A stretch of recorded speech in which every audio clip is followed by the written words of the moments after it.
Alrighty, ladies and gentlemen, happy Monday. I am meteorologist Liam Kenny, and thank you for joining me today. I am not in front of the green screen for this video. I have not been feeling well today, so that is why I am not in front of the camera or in front of my green screen. However, with the topics as active as they are right now, I want to bring you all up to date on what's going on. So for that reason, that's why I'm doing this video.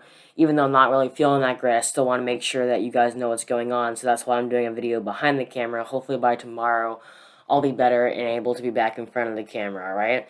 So we currently have two tropical systems right now that we're watching. Our first one is Tropical Storm Peter. This was Invest 96L over the last several days. However, yesterday and the day before that, it became Tropical Storm Peter. It is now just to the north of the Lesser Antilles. However, there's a really strong area of high pressure over in this general area in the northern Atlantic. That's what's pushing it kind of westward right now. But there is a massive cold front up here across the whole entire eastern United States. And as that progresses to the east, that's what's going to keep Peter away from the eastern coast. And also, the system is going to be battling a lot of wind shear. So Peter is absolutely no threat to the United States at all. The only things that we might see within Peter is just maybe some enhanced rip current risk along the beaches of Georgia, the Carolinas, maybe even up into portions of New Jersey and Virginia. But other than that, there's going to be no threats to the United States at all, all right? Then also, just to the east of the Cabo Verde Islands, we also have Tropical Storm Rose.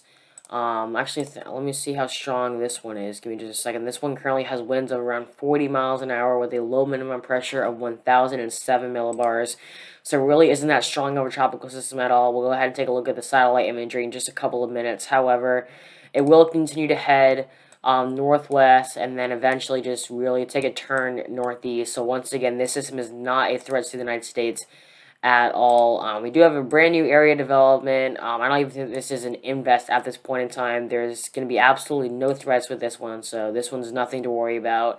However, we have a brand new area of development now. I think this one is around Invest 96L or something like that. It has a very high chance of forming, of at least an 80% chance of forming over the next several days, and will most likely head into the southeastern Atlantic Ocean, somewhere right in this general area. That's where the National Hurricane Center is predicting this system to form or get more organized. This area is in an area that is prone to rapid intensification. It has very warm sea surface temperatures. There's a lot of moisture in the atmosphere, especially in this general area, and there's really not a lot of wind shear that could potentially decrease in strength. So basically, perfect conditions for making tropical systems, all right? Here's a closer look at Tropical Storm Peter. You can kind of see the center is somewhere right in that general area. There's still a lot of deep convection, especially on this northeastern side. Here are the northern Leeward Islands right here. So maybe, about 50 miles or so just to the north of that. That's where the center is right now. Let's try and go ahead and see if we can see anything on our visible satellite. Once again, there's the center of it. There's that massive blow up of thunderstorms right there, and then we are also starting to lose some daylight. So this system is not the most pretty storm ever. However, it's not the the worst storm that I've seen. And as you can see by our spaghetti models, yes, it will be. It will continue to head a little bit more westward, but then as soon as as soon as that frontal boundary heads east, it's basically just gonna block Peter from going any more westward, so it'll just really head into the middle of the Atlantic Ocean, so there's no threats to the United States at all. And as far as intensity, the system is not forecasted to really strengthen anymore. If anything, it's actually going to decrease in strength. So once again, long story short, Tropical Storm Peter is of no threat to the United States at all. Alrighty, so as we go ahead and take a look at Tropical Storm Rose, I really can't see a center with this system. Let's try and go ahead and see if we can see it on the visible. Yeah, all the thunderstorms are blocking it. We have lost daylight, so this system has really no threats to the United States at all. And as you can see, darn it, I just clicked that out.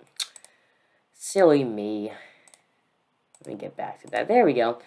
And as you can see by our spaghetti models right here, it's going to continue to head northwest and then eventually take a turn northeast. So this is no threat to the United States at all. And last but not least, we also do have Invest 98L. This is the system that I'm talking about right here that has an 80% chance of forming.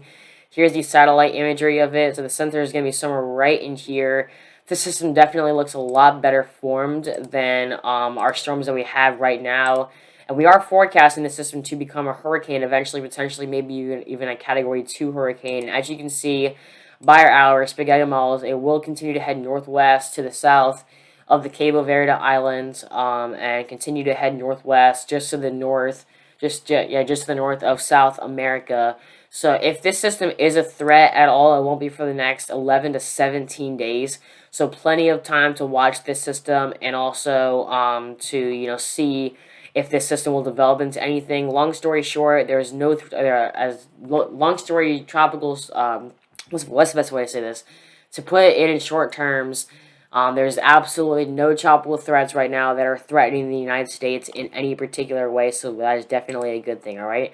Moving on from the tropics, let's take a look at what is going on in the eastern United States right now. Here's this big area of low pressure, and you can see there's that cold front that goes all the way from the Ohio River Valley down throughout Kentucky, Tennessee, and then eventually to the Gulf Coast. There's just some scattered showers and thunderstorms working their way from portions of southern Florida into eastern Georgia, widespread across the state of South Carolina, and then really right up the whole entire I-95 corridor. It will continue to head towards the east and bring really everybody on the eastern seaboard a very high chance of rain over tomorrow and then eventually into Wednesday. But the good thing about this frontal boundary is that all of the moist air that's been leading to our humidity and our dew points is all ahead of this frontal boundary. As soon as this cold front that I'm drawing right now, as soon as we can get this, to push all that humid air out of there, it's going to feel so much better, considering we're going to have much drier air. There's not going to be a lot of humidity. There's not going to be as much moisture in the atmosphere, so the conditions are definitely going to be better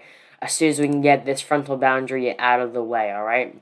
So once again, long story short, to put into perspective on what we talked about today, there's no tropical threats at all. Peter and Rose are no threats to the United States at all. Invest 90AL is expected to become our next name system. Will continue to intensify, but is no threat for at least the next 17 days or so. And last but not least, that cold front will be swooping into the eastern United States tomorrow, bringing really everybody along the whole entire eastern seaboard a very good chance of rain, potentially heavy at times. Localized flooding is possible, but just make sure that you're listening to your local authorities and the Weather Channel, and obviously myself, for all the details that you need to know, alright? So that is basically going to be it for today's video. Thank you all so much for watching, and I will see you next time.